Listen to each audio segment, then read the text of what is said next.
Hello, in this video I'm going to show you how to take a project and export it to the Apple II and build it and run it in Apple Wind. So before we do that, let's take a look at the directories that are under Lantern and see what's in them, because that is where you need to put a lot of the stuff that you're going to need. So the build scripts assume that you have an Apple II folder and that you've got Apple Commander in there, the jar file, and Apple Win. If these are in other places, you can just change your build script to look for them elsewhere. That's not going to break anything. And there's a bin folder that has, there's a lot of stuff in here because I'm building for all sorts of different platforms. However, you can see I have Merlin 32. The Merlin 32 assembler is in this folder. And what else have we got? We also have a Merlin 32 folder, I believe. Merlin 32, this is where the library files for Merlin are.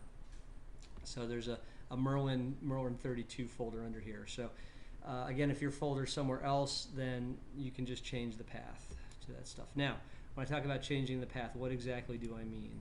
Well, the way this works is, for example here, when you build an Apple II project, all the stuff from Apple II Merlin gets copied into your folder, and all of the 6502 common stuff gets copied into your folder, and then it gets there, and along with the build script, and then you run the build script and it munges all that stuff together.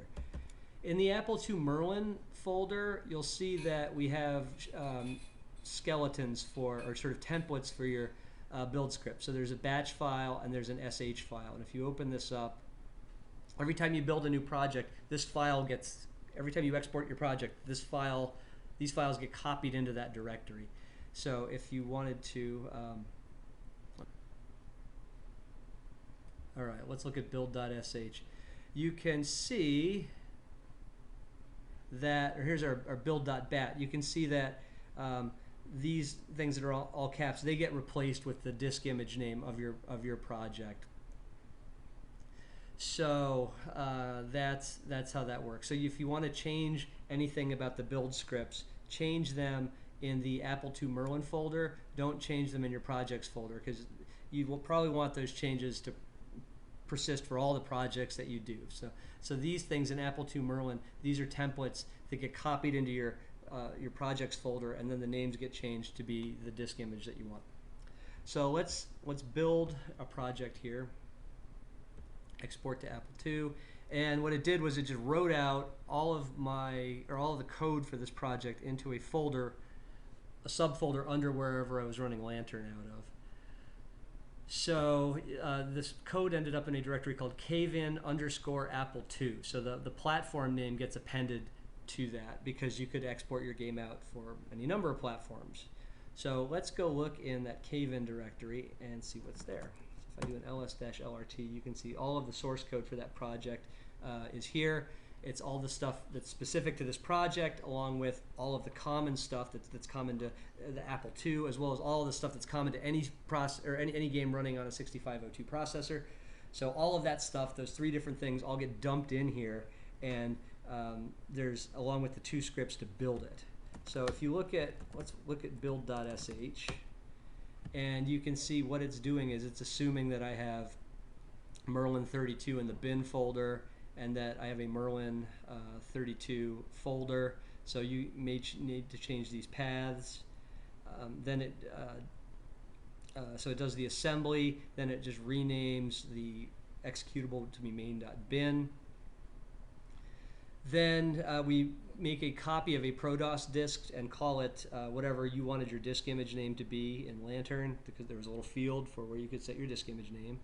And then what it does, this java.jar Apple Commander, blah, blah, blah. What this does is it takes your main.bin and it attaches it to your disk file and renames it to be game.bin. So your game is always going to be called game.bin, although you can change that if you want, if you're good with scripts. And then these last two lines I put in for my own convenience. You can either delete them or change them. I copy the disk image to my ADT Pro directory, and then I also fire up Apple Win, because when I'm doing this, I probably want to test it right away. So you can see that there's an assumption about me having certain utilities. There's an assumption that the Merlin 32 is in the bin directory, that I have the Merlin library. There's an assumption that Apple Commander is in the Apple II directory, and there's an assumption that Apple Win is in the Apple II directory as well. And then once I've got this, all I have to do is just do build.sh. It assembles the code, attaches it to the disk image launch Apple Win, puts it in my ADT Pro directory, and then to start up the game, I just do brun game.bin. So there's my game. Cool. All right. Now, what happens if I don't have Cygwin or I'm not running under Linux or whatever? What happens if I'm just running on DOS? It's not called DOS anymore, is it? What do they call it? The command prompt? All right. Let's do that. So here's the same directory, just in a command shell, DOS prompt, PowerShell, whatever. And if I do ls-lrt, see, all the same files are there, and I have build.bat. Build.bat is just functionally the same thing.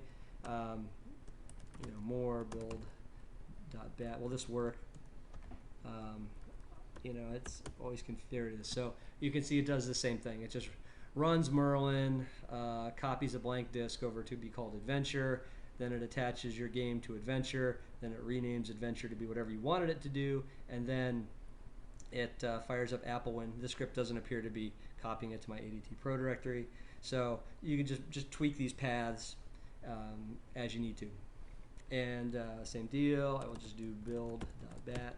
You can see assembles the code, unable to capture print screen key. I don't know why it did that. And hello, let's reboot. Where's my disk? Oh, was I running it? I was running it in another emulator, that's why. So there's my problem. So that was why it blew up, but just to prove to you that it works. Boom, there it is, brun game.bin. So there you go. There's an assumption that you need to have certain tools in certain places. You can go into that Apple II Merlin directory, modify those scripts as you need to, and they will get copied into each project directory that gets created when you export a project. And then you can build these things with whatever, you can run them with whatever emulator you want, or you can copy them to your ADT Pro directory or not copy them to your ADT Pro directory. But there it is. There's the final step. You just have to have the right tools and the right directories, and that build script will do all the magic for you and build your file, assemble your file, attach it to the disk image, and launch the emulator. So there you go. That's the final step, the holy grail. I really am glad you've got this far, because that means you're about to be running a text adventure on your favorite retro computer, and what could be better than that? All right, well, thank you for watching, and if you need help with this, please feel to flag me down, email me, whatever. Thank you.